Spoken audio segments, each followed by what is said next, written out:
అక్క నీ మీద నాకు ఎంత గౌరవం అయితే ఉందో అంతే కోపం ఉంది అక్క. అబ్బో ఎందుకో.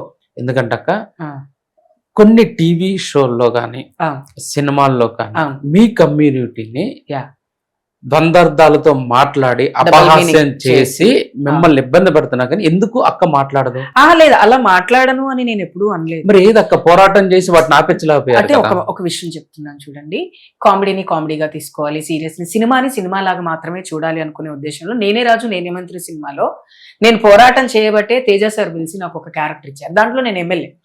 నేనే రాజు నేనే మంత్రి సినిమాలో ది బాయ్ అని ఒక సినిమా చేశాను. నాకు తెలిసి నేను ఒక డిగ్రీ కాలేజ్ అని ఒక సినిమా చేశాను. రీసెంట్ గా స్వాగ్ అనే సినిమా చేశాను. నేను చేసిన ప్రతి సినిమా కూడా సొసైటీకి ఉపయోగపడే క్యారెక్టర్సే చేశాను. నన్ను చూసే రాశారు క్యారెక్టర్స్ అని డైరెక్టర్స్ చెప్తున్నారు. అలా ఇప్పుడు ఒక స్త్రీని మనము చూస్తే సినిమాల్లో 100 రకాలుగా చూపిస్తారు. ఒక పురుషుడిని చూస్తే 100 రకాలుగా. నవరసాలు అంటారు. నవరసాల్లో వెక్కిరింపు కూడా ఒక రసం ఇప్పుడు అయిపోయింది. అది హెల్దీ కామెడీ ఉండాలి. నేను అనేది ఏంటంటే కామెడీ చేయాలి కానీ హెల్దీగా చేయాలి.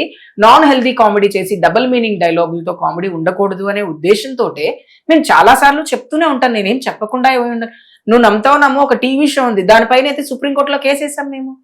ఎందుకు అంటే ట్రైన్ లో అడుక్కునే వాళ్ళలాగా ఉన్నారు, లేకపోతే మొహానికి రంగులు పూసుకొని పొదల దగ్గర నించునే వాళ్ళలాగా ఉన్నారు, లేకపోతే అంటే ఓపెన్ గా మాట్లాడుకుంటే ఐస్ క్రీమ్ చేస్తావా. ఈ లాంగ్వేజ్ ఐస్ క్రీమ్ అనే వర్డ్ ఎవరు క్రియేట్ చేశారు? వర్డ్ సొసైటీయే క్రియేట్ చేసింది కదా. చంద్రముఖి క్రియేట్ చేసిన వర్డ్ కాదు అది సొసైటీ నుంచి వచ్చిన వర్డ్. చొంబు చేస్తావా, కొంతమంది లాంగ్వేజెస్ ఇట్లా. ఇప్పుడు ఒకప్పుడు అంటే మీడియా అంటే భయం ఉండేది, ఇప్పుడు కింద పెట్టేస్తున్నారు. ఇట్లా చేస్తావా అట్లా చేస్తావా, ఈ యాంగిల్ ఇష్టమా ఆ యాంగిల్ ఇష్టమా అని పెడుతున్నారు. ఇదంతా సోషల్ మీడియాలో వస్తున్నటువంటి బ్యాడ్ ఆల్గరిథం లేకపోవడం వల్ల కామెంట్స్ అక్కడ చదవగలుగుతున్నారు వేరే వాళ్ళు. అవన్నీ రాకుండా ఉండాలంటే నేను ఒక్కదాన్ని చేయలేను, సొసైటీ అందరూ కలిసి చేయాలి.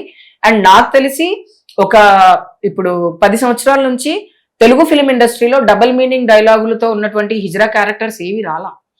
ఎందుకు రావట్లేదు అంటే మేము ఆల్రెడీ మా అసోసియేషన్ కి వెళ్ళి శివాజీ రాజా సార్ గారు ఉన్నారు, నర్తనశాల అని ఒక సినిమా తీశారు.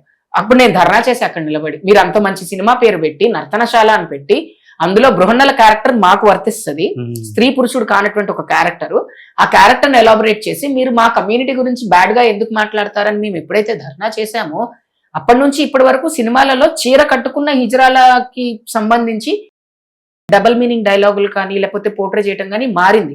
అంటే మేబీ వేరే కమ్యూనిటీ గురించి ఏమైనా చేస్తున్నారేమో కానీ మా గురించి అయితే చేయట్లా. అండ్ ఇంకా మళ్ళీ చెప్తున్నా, నా ఇంటర్వ్యూలు చూసే నాకు సినిమా క్యారెక్టర్ రాసిన డైరెక్టర్లు స్టోరీ రైటర్స్ ఉన్నారు.